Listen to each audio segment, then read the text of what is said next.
retrouver un graphique à partir d'une fonction de la forme générale. Donc là, c'est ce qu'on va faire. C'est le dernier qui nous reste. Donc, forme générale, ici. Et quand je regarde mon exemple, ben, ça ressemble à une forme générale, mais c'est pas tout à fait une forme générale. Donc, la seule chose qui me reste à faire pour la transformer en forme générale, ça va être de distribuer mon 1/2 sur ma parenthèse. Donc, ça me donnerait f de x est égal à x2 sur 2 moins 3x plus 4.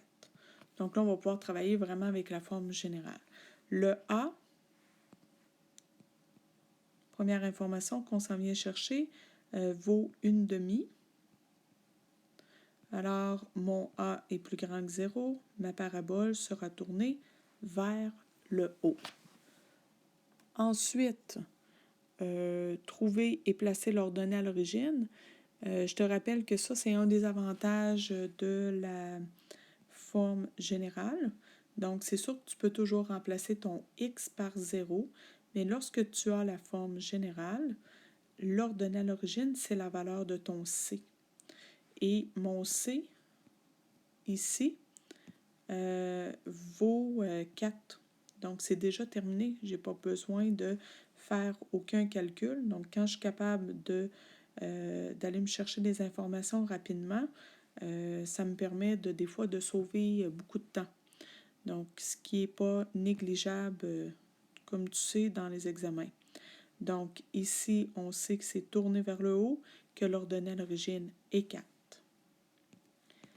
Par la suite, on a besoin d'aller trouver le sommet. Quand on a une forme générale, encore une fois, le sommet, on ne l'a pas directement. Donc, il va falloir aller faire des calculs.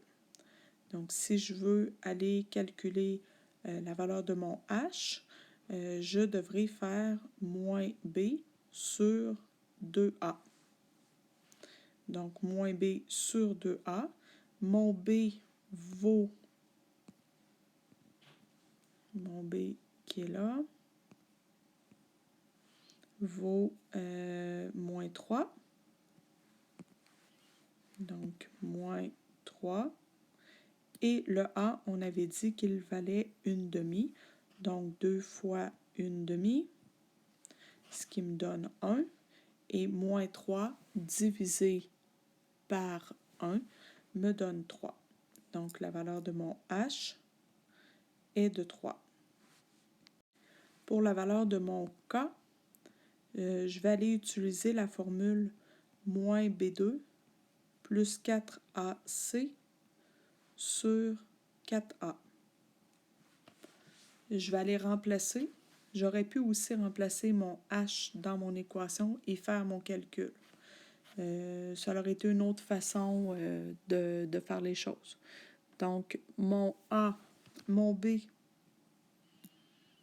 vaut moins 3. Donc, moins 3 au carré plus 4 fois 1/2 fois C qui vaut 4 sur 4 fois 1/2. Je te laisse faire le calcul. Tu devrais arriver à K qui vaut moins 1/2. Bon, là, on a notre H. Puis, on a aussi notre H. On a aussi maintenant la valeur de notre K. Donc, on a notre sommet.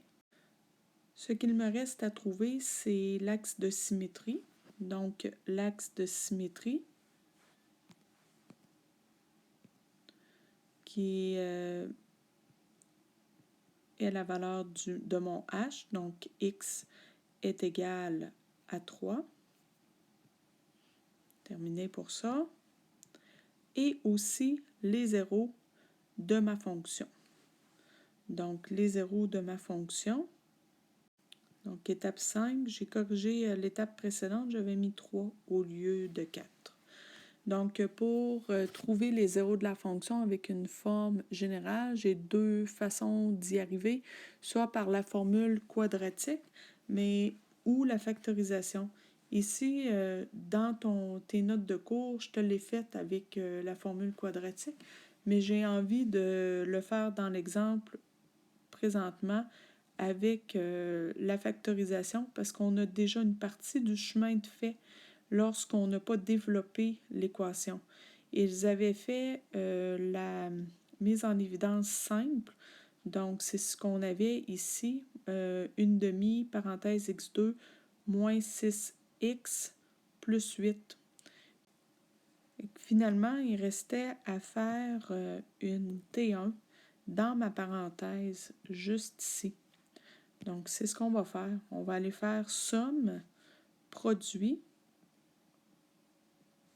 Bon, la somme, ça va être moins 6. Mon produit, ça va être 8. Et si je prends mes facteurs, je prends 2 et 4 et je mets un moins. Quand je vais faire moins 2 fois moins 4, ça va me donner plus 8. Et si je fais moins 2, moins 4, ça va me donner moins 6. Fait que c'est parfait, j'ai trouvé. Et ça me permet d'avoir immédiatement mes deux facteurs. Donc, une demi, x moins 2 et x moins 4. Et à partir de là, si je veux trouver les zéros de ma fonction, je prends chacun de mes facteurs dans lequel j'ai une valeur de x et j'isole. Je le mets égal à 0 et j'isole mon x. Donc, mon x, mon premier zéro de fonction peut être 2, tandis que mon deuxième zéro de fonction pourrait être 4. Donc, on a trouvé nos deux zéros de fonction. Donc là, maintenant, on est en mesure d'aller tracer notre graphique. Je vais placer tout d'abord mon sommet, donc qui se trouve à être 3 moins 1 demi.